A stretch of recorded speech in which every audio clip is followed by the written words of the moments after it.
Programang ito ay rated SPG. Striktong patnubay at gabay ng magulang ang kailangan. Maaaring may masiselang tema, lengguwahe, karahasan, sexual, horror o droga na hindi angkop sa mga bata.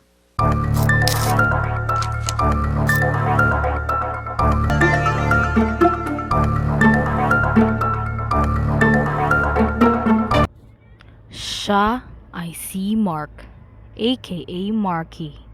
Siya ay matalino, guwapo, at higit sa lahat, masipag na tao. Pansamantala siyang nagtatrabaho sa kainan na pagmamay-ari ni Aling Berta.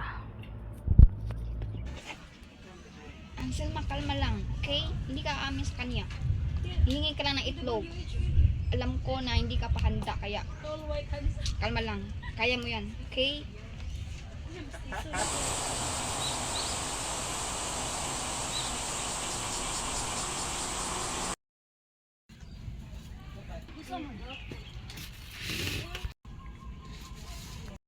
Uy, Selma!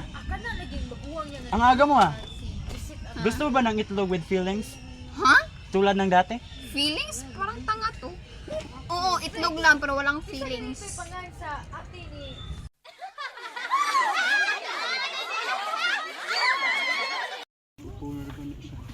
Well, Selma, bakit pulang-pula ka? Nilalagnat o in love lang?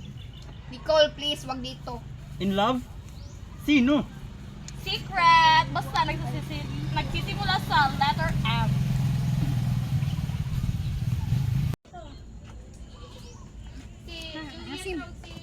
Selma, iha, yung utang mo, yung isang linggo, hindi mo pa nababayaran.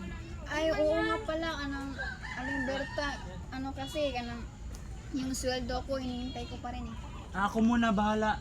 I-charge nyo lang po sa akin. Ha? Mark, wag na.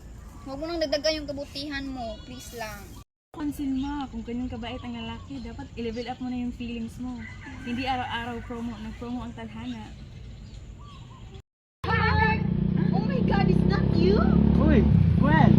Basta! Time no see. Nga eh, ang tagal na no? Ikaw dito. Bibili lang ako ng itlog, Mark. Pwede ba makiupo dito? Oo, kayo, okay lang sa inyo? Okay lang, wala nang problema sa Okay lang ba? Okay, salamat. Bakit sa iyo pa nagkagusto?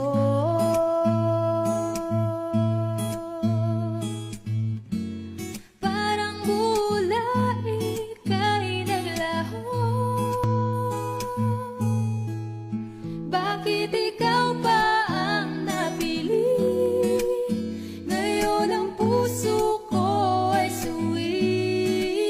Kay simple lang ang aking hiling, na madama mo rin ang pait at bighati. Sana'y magmilagro. Bakit sa iyo pa nagkagusto?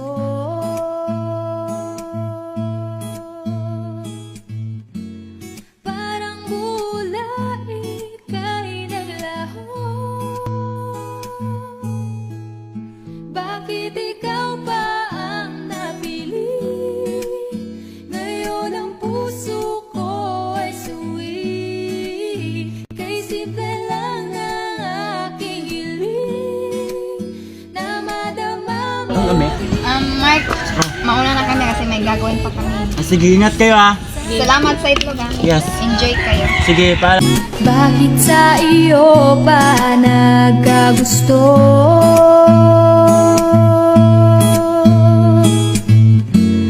Parang gulay ika'y naglaho. Uy, Aling Berta. Uy, Mark, kumusta ka na pala? Ito, okay lang. Isang itlog nga po at Aling. Sige. Tsaka pala, kumusta na pala siyang Selma? Yun nga po eh, Tagal akala ko hindi nga, ko siya nakikita. yun nga eh, akala ko andito siya, wala pala. Miss ko na rin siya eh. Matagal ko na hindi siya nakikita. May utang pa naman yun. Hindi ko nga po rin alam eh. Nahanap ko nga siya pero parang wala naman siya dito.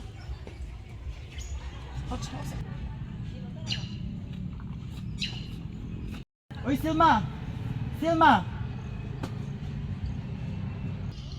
Ba't di niya ako pinapansin? At saka, bakit ang tamlay-tamlay niya? Di gaya ng dati.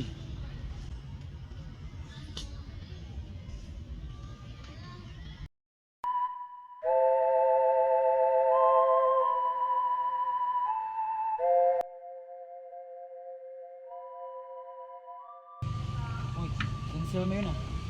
Pagkakataon ko na itong masabi sa kanya.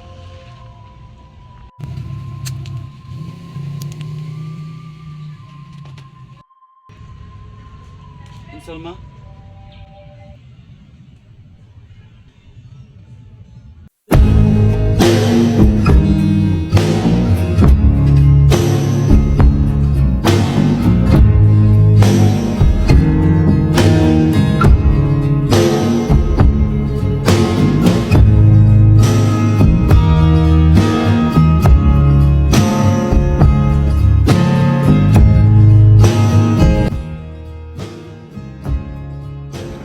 Ang kabiguan sa pag-ibig ay hindi kabiguan sa buhay.